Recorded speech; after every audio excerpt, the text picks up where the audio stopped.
Hello friends, I just wanted to make a quick little video for you today. I'm actually preparing today for our finance team meeting that meets later on in the month, and there's reports and documents and papers and lots of highlighting and graphs and sometimes I find this overwhelming. I was trained as a preacher, not as an accountant or a cash management person. And so I always, every week, am trying to figure out how are we as a church? And so I'm grateful to the finance team who works diligently to understand and to unpack and to be able to communicate that. And if you'd like, all the detailed reports, you can, receive those, and that's great. However, for those of us who numbers kind of are intimidating and I don't really know what they all mean in the grand scheme of things, I offered the committee an invitation to think through a different metaphor that might guide our thinking of understanding how we keep the KUMC financial house in order. And through the work of some committee members and task forces, they pulled together a metaphor that's kind of big picture, that helps me kind of understand where we are and how KUMC manages the money that comes into this place. And it's called the KUMC Financial House is the metaphor. That's what it is. It's a house metaphor. And this house has three levels to it. There's the basement, there's a floor, and there's a ceiling. Seems pretty simple.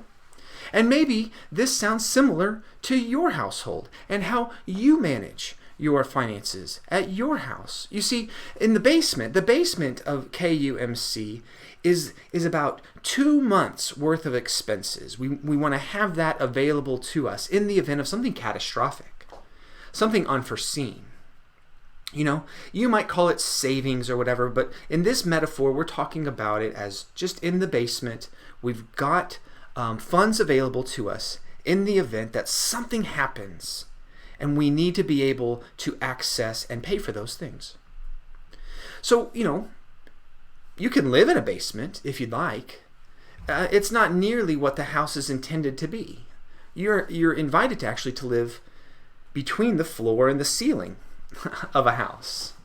And so we, the finance team, developed that there is a space between the floor and the ceiling of about a month's worth of expenses that we want to have on hand so that we can make sure that the bills are paid and that the postage meter works and that the Zoom account gets paid and that the staff are compensated and all of those things, right? That ministry happens, right? And then there's the ceiling. The ceiling is kind of the most amount of money that we would want to have at any given point. We're called to be stewards of the church, stewards of resources. And so to hoard dollars is antithetical, right? Greed and hoarding is not what Jesus calls us to do. Now, I tell you all of this to say this is kind of how this metaphor works. The finance committee each month will gather and will determine, looking at the cash position, how much money is in the bank, and say, where are we? Are we in the basement? If so, what do we need to do to move out of the basement into the floor? And maybe that is cutting some expenses. Maybe that is asking for an additional offering. Or they might look at the position of the month and say, oh, we're not in the basement. We are between the floor and the ceiling. That's where we want to live. That's where we live and move in the house freely. Ministry happens, life happens inside the house. And maybe the finance committee looks and says, wow, we actually have more money than our ceiling. And so what do we do with this money that is above the ceiling? What do we do with that? Perhaps the finance committee might approve to release that excess above the ceiling to Texas Methodist Foundation and pay off some of our debt, right? Wherever we are in the house, it triggers the finance committee to make recommendations to the church.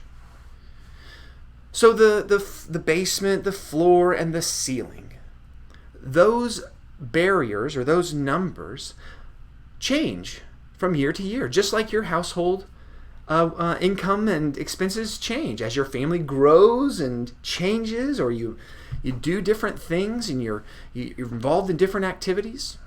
And so that's what the budgeting process is helpful to do.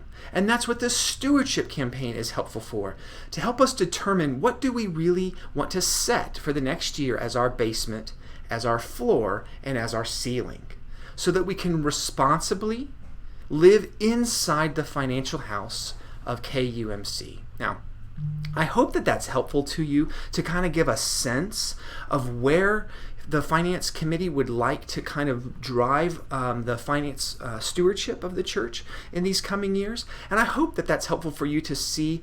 You could even see this report that comes through and say, and maybe you could ask a finance committee person, where are we in the house? Are we in the basement? Are we above the ceiling? Where are we? Are we in the house? It's a nice way for me, at least, a non-numbers person, to really understand where are we? How are we doing? How are we keeping our house of KUMC financially in order? And so I want to invite you, friends, to be in prayer for your finance team as they build out budgets for 2021. I invite you to be in prayer as all of our members begin to return pledge or commitment cards for 2021. I can tell you my hand is already starting to cramp from the numbers of folks who have turned in their card already, and so we give God thanks for your faithfulness. And I trust and I hope that you would continue to pray for all of us as these uncertain times call us to be great and good stewards of all the resources that have been given to us through our prayers, our presence, our gifts, our service, and friends, our witness. And so the rest of this email below, I hope that you can read that and find the other bits of information coming out this week. There's a lot that's on the horizon, and I trust that you will find your place of ministry, worship, and service, generosity, hospitality in the life of Keller United Methodist Church. We miss you, and we love you. Amen.